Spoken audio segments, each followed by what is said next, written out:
जय श्री कृष्ण। जय श्री कृष्ण। अभी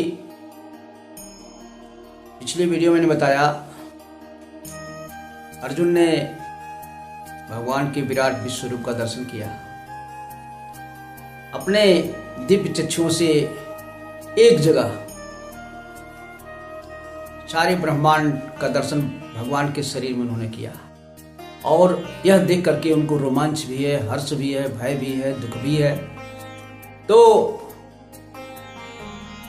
अर्जुन हाथ जोड़ करके कहते हैं, भगवान, हे देवताओं में श्रेष्ठ, हे केशव, आप कौन हैं? मैं आपके इस उग्र रूप को देख करके बहुत ही भयभीत हो रहा हूं। मैं मन के अंदर अपनी शांति नहीं पा रहा हूं।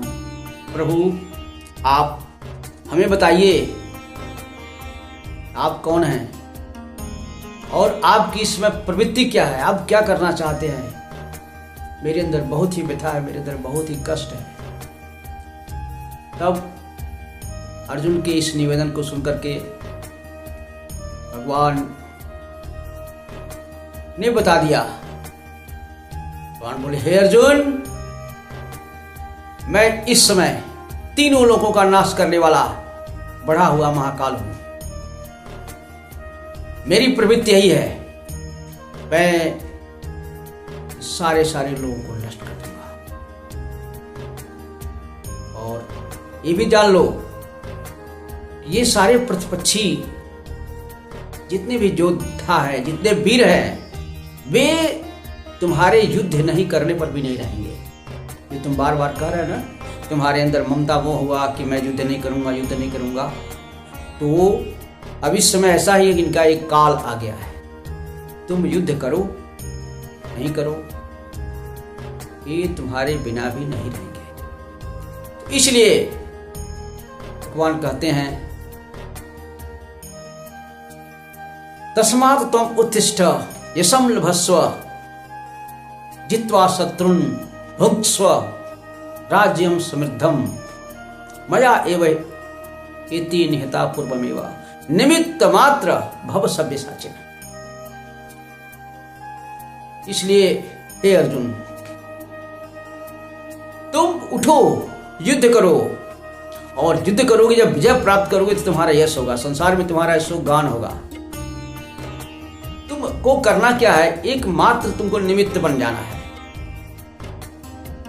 और हे सव्यसाचिन, सव्यसाचिन मतलब अर्जुन के अंदर ये दिव्य कला थी कि वे अपने बाएं हाथ का प्रयोग करके भी अपने गांडीव धनुष का संधान कर सकते थे। इसलिए उनको सव्यसाचिन कहा गया। उठो, ये सारे योद्धा जो है, मया एव निहता, ये तो मेरे द्वारा मारे दिए गए हैं। बस वो ये उनका फिगर, यानी ये फोटो है उनका, ये खत्म है। इसलिए निमित्त मात्र हो जाओ केवल। और पुनः भगवान कहते हैं कि जो एक प्रतिपक्षी सेना में बहुत सारे वीर लोग हैं,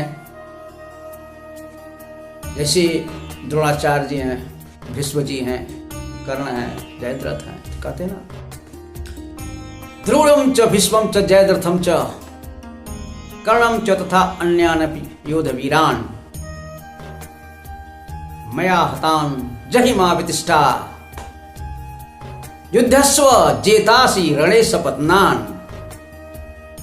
हे अर्जुन, जिनको तुम मानते हो महावीर धनुर्धर, कि द्रोणाचार्य अगर अपने हाथ में धनुष बाण लिए में तुमको कोई युद्ध में हरा नहीं सकता था, ये आप भी मानते हो।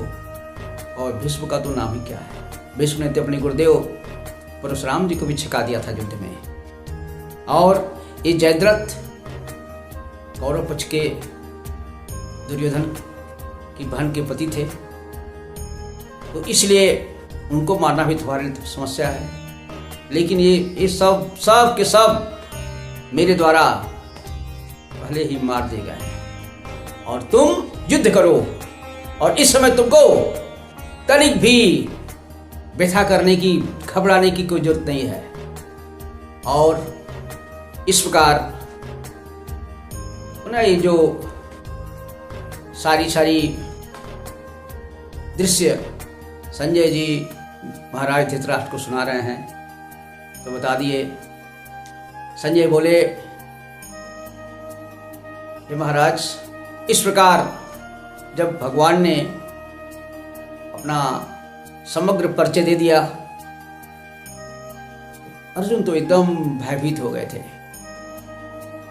और उस समय वो किरीटी का मतलब ये जो मुकुट धारण करते हैं ना, तो ये एक बार इंद्र भगवान के द्वारा जब वो दानों का संहार कर रहे थे तो इंद्र क्या हुए, बहुत ही प्रसन्न हो गए थे और उन्होंने वो दिव्य मुकुट को दिया। तब से उनका नाम अर्जुन का हो गया किरीटी।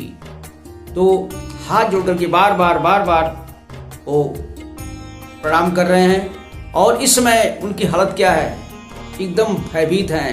उनका शरीर रोम रोम कांप रहा है और उसके बाद से एक गदगद हुए शरीर में, यानी जो वाणी कर रहे हैं, जो भगवान को प्रार्थना कर रहे हैं, वो भी अस्पष्ट नहीं है। और इस प्रकार